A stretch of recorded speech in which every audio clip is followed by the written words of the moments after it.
Fala investidores, sejam muito bem-vindos ao canal Planilheiro Investidor. Eu sou Adriano Costa e no vídeo de hoje nós vamos falar do relatório gerencial de agosto de 2022 que saiu aí, né?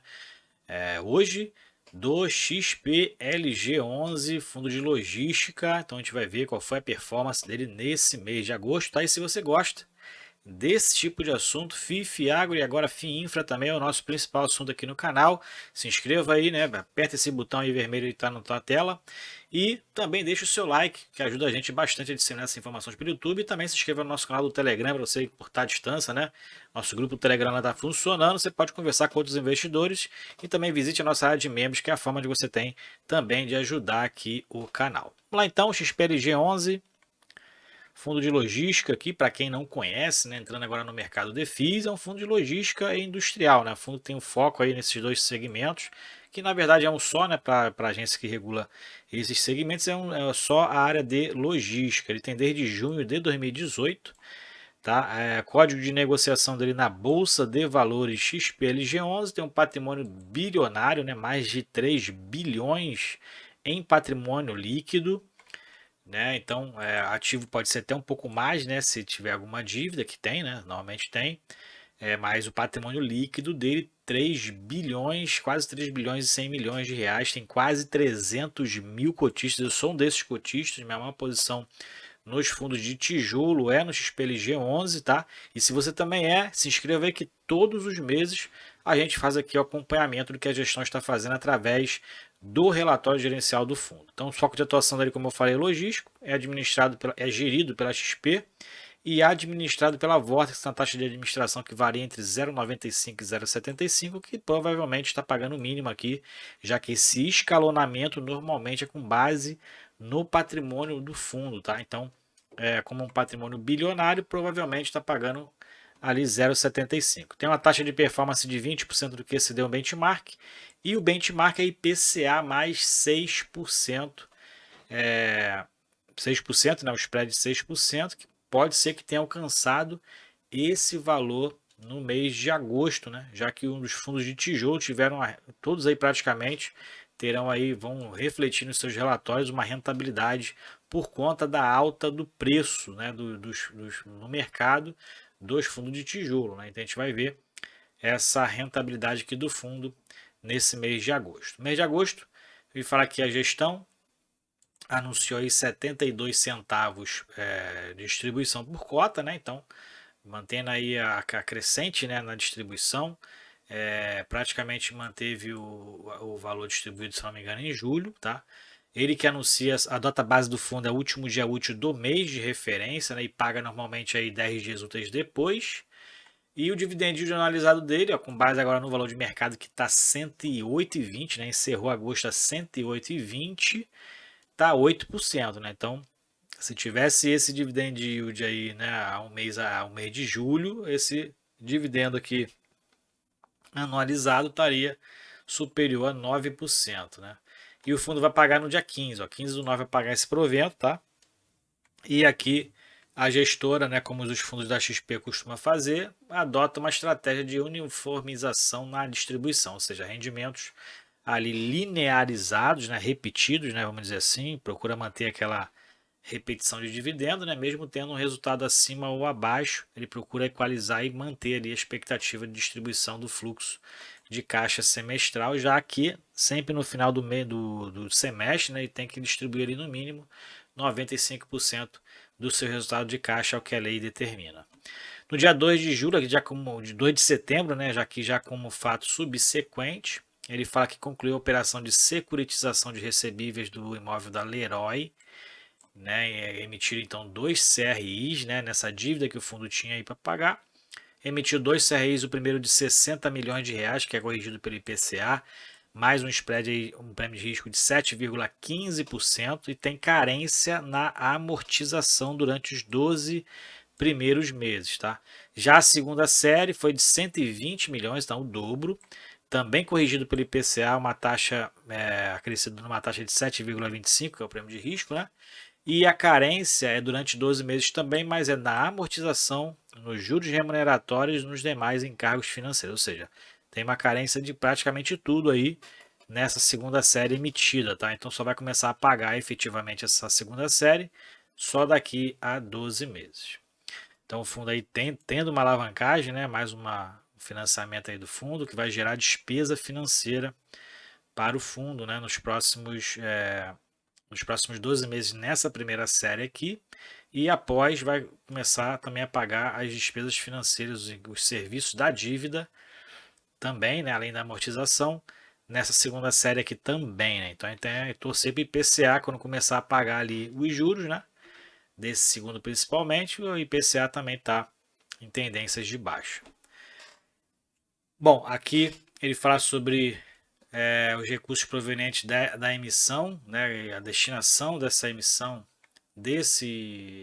também desse CRI, se não me engano, né, preço de aquisição dos imóveis estão em construção, da Leroy Merlin, né, e do especulativo. Então, o destino, né, dessa emissão aí, dessa securitização, foi para a expansão da Leroy Merlin, né, no imóvel da Leroy Merlin, do especulativo extremo, aquisição do imóvel para a expansão do condomínio Santa Business Park, né, conforme fato relevante aí de junho, e composição de caixa com vista à manutenção e conservação dos imóveis do fundo. Então, o fundo estava precisando de caixa, né, então teve essas emissões aí durante o mês de setembro.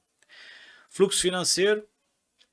Então, agosto, o fundo teve aí receitas de 22 milhões e meio de reais, receita de locação foi 20 milhões e 700 mil reais, rendimento dos seus FIIs 1 milhão e meio, vendas de FIIs, então teve um prejuízo aqui nas vendas, né, 11 mil reais, e receita de renda fixa, né, normalmente 182 mil reais, que normalmente é o caixa do fundo, né, então a gente vê que o rendimento está bem baixo, é um sinal que o fundo estava sem caixa realmente nesse período aí.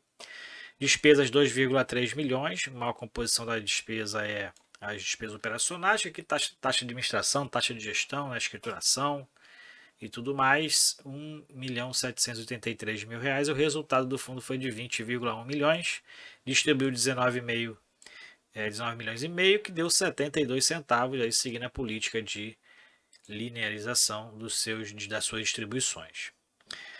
Seguindo então aqui, a gente vai entrar no resultado financeiro na composição, né? Então, a composição aqui é a receita de locação 77 centavos por cota, as despesas consomem 9 centavos por cota, e o fundo teve um resultado de 74 centavos por cota, e distribuiu então 72, aumentando aqui os proventos. Na verdade, mantendo, né? O provento distribuído em julho foi esse aqui de cima, é o azul, né? Então manteve os proventos de julho, mantendo aí a tendência, a política, né, de distribuição do fundo de proventos uniformes.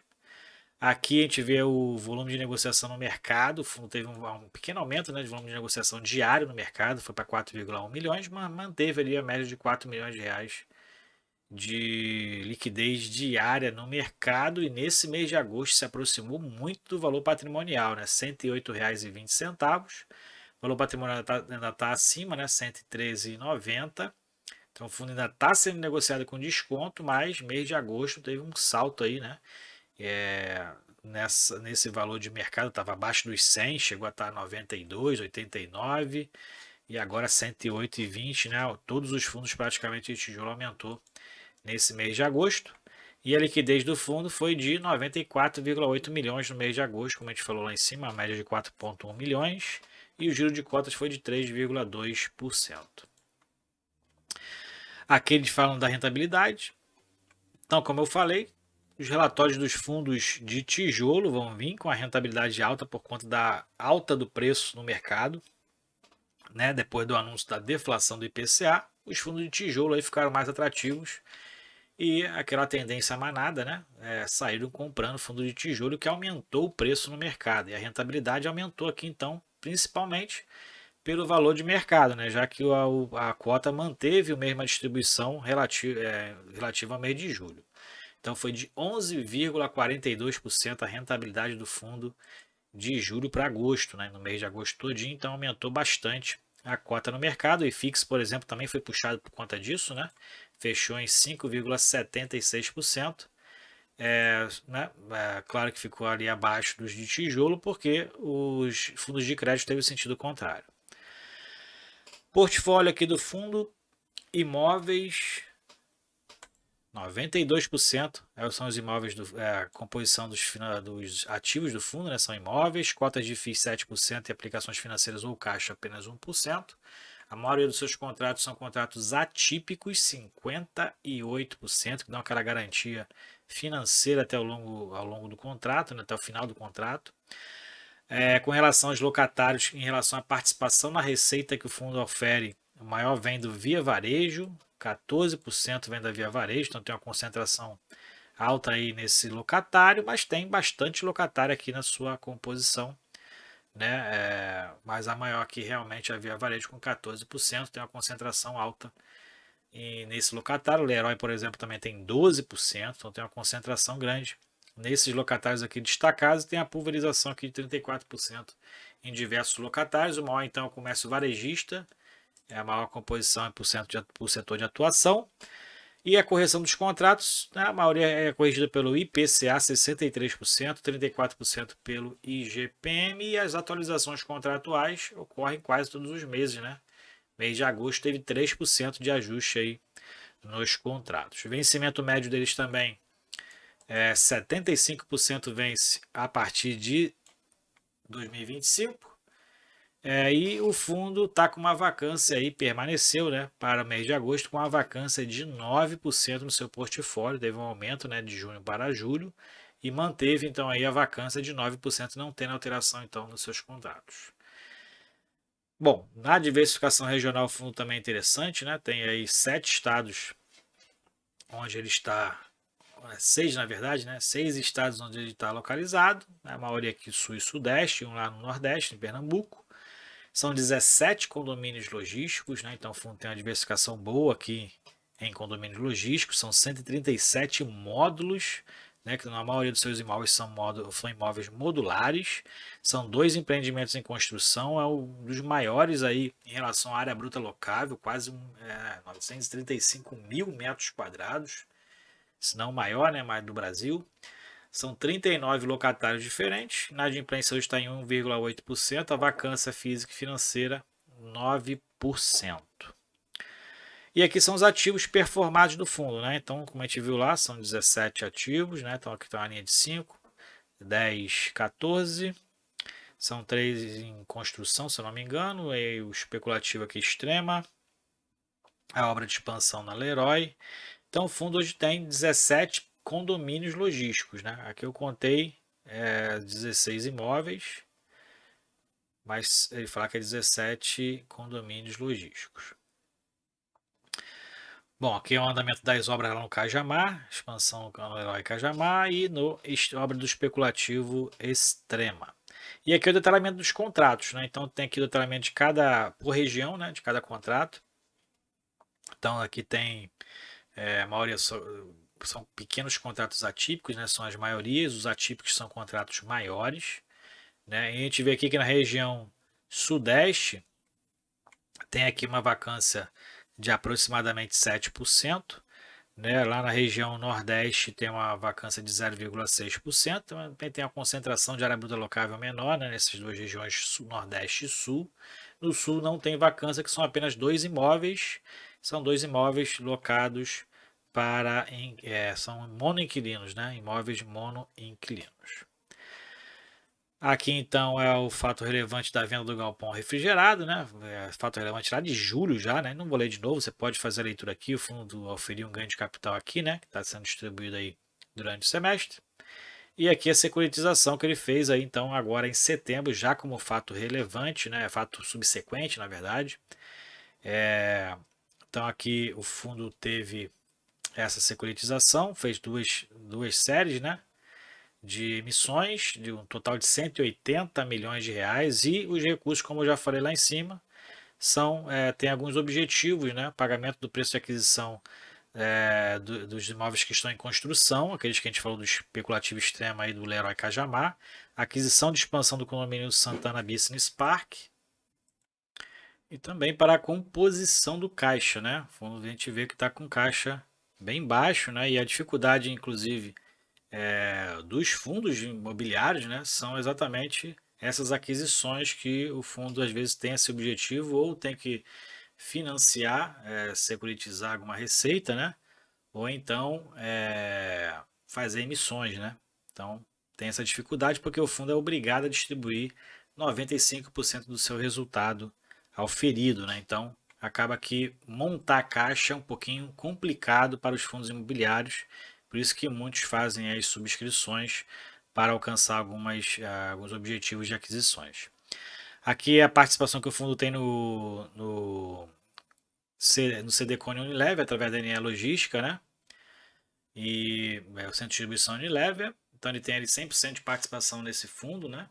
Então ele sempre mostra aqui que o fundo tem uma securitização também, através aí de um indexador CDI mais 1,75% de trend de risco, né? E 51 milhões é o saldo devedor atualmente. É isso aí então. Esse é o fundo XPLG11, fundo de logística. Espero que vocês tenham gostado do vídeo, né? Eu sou cotista do fundo, acho um fundo excelente, bem diversificado, né? Uns 4 fundos de logística atualmente que eu tenho na minha carteira, né? E é um fundo bem, eu gosto dessa minha estratégia de fundo de logística, fundo diversificado em inquilino, em imóveis, né? Tem a receita, um resultado bastante alto aí, né? E qualquer tipo de movimentação ali de rescisão contratual, né, não afeta tanto quando o fundo ele é um fundo diversificado, né? A gente vê que está nas localizações estratégicas no Brasil, né, nas principais centros de consumo, então estão em imóveis ali interessantes para a área de logística industrial. Então é um fundo bom, né? Uma indicação de compra e de venda, eu falo como cotista mesmo, eu continuo investindo nele, né? E a minha maior posição nos fundos de tijolo atualmente, já que minha carteira é para longo prazo, então é um investimento para mim que é sem preocupação. Ok? Então é isso aí. Se você gostou do vídeo, deixe o seu like, se inscreva no canal, compartilhe esse vídeo com outras pessoas e também compartilhe com a gente se você é cotista do XPLG11, qual a tua opinião sobre ele, qual o percentual da sua carteira hoje. Eu tenho em torno de 5% da minha carteira de FII alocado no XPLG11. E também se inscreva no nosso grupo do Telegram, tá bom? Se inscreva lá em curta distância, faça também suas ponderações por lá e também não deixe de visitar nossa área de membros, né? Se inscrever lá, tornar-se membro do canal. Você tem algumas preferências aqui, alguns benefícios, veja lá na nossa área de membros, tá bom? E é a forma de você ajudar o canal aqui a continuar a postar os vídeos também e a continuar nosso trabalho aqui, tá bom? Fique com Deus, então, até o próximo vídeo. Tchau, tchau.